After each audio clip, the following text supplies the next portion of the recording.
안녕하세요. 부동산 전문 최광석 변호사입니다. 오늘 주제는 장기간의 차임연체를 대비한 합리적인 계약 체결 방법, 연대보증이라고 하는 이야기를 나눠보겠습니다. 건물 임대인 법률 상담을 하다 보면은 차임연체가 너무 길어져서 결국 임대차 보증금까지 모두 전부 공제될 무렵에서야 이 변호사 사무실을 찾게 되는 경우를 종종 보게 됩니다.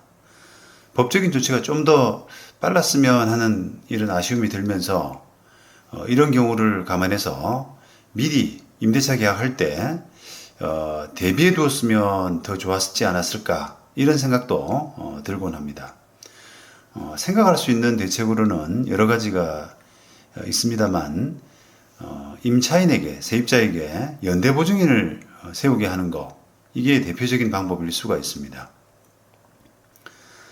차임 지급 의무, 월세 납부하는 이런 의무를 비롯해서 임대차 계약에서 정한 임차인의 여러 가지 의무, 명도 의무도 있을 수 있고요, 원상회복 의무도 있을 수 있겠죠. 이런 여러 가지 의무에 대해서 연대보증하게 하는 것이죠. 아무래도 임차인 혼자인 경우보다는 연대보증인까지 세우게 되면 확률적으로 보더라도 계약 이행될 가능성이 커질 수가 있습니다.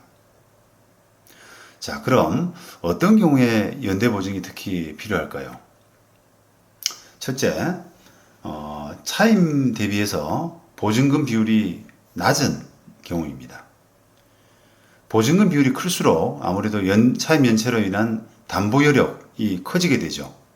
때문에 장기간의 차임 연체로 인한 임대인이 손해입을 확률, 이것이 좀 낮아지게 됩니다.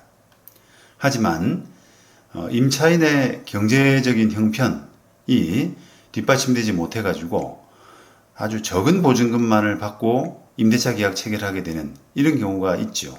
바로 이 경우에 연대보증이 필요하다는 것입니다. 일반적으로는 차임 액수의 최소한 12개월 정도의 보증금이 적당하다 이렇게 하는데요. 임차인의 업종이 무엇이냐, 또 명도에 따른 예상 소송 기간, 또 집행 기간, 또 원상 회복이 어느 정도 필요한지, 어느 정도 돈이 드는지, 또 권리금 액수 등등을 감안해서 적정한 보증금 액수가 판단될 필요가 있습니다. 둘째, 임차인이 개인 아닌 법인인 경우입니다. 물론 자력이 충분한 경우라면 다를 수 있지만 자력 없는 법인인 경우에는 법인 파산에 따른 부담이 개인에 비해서 훨씬 낮습니다.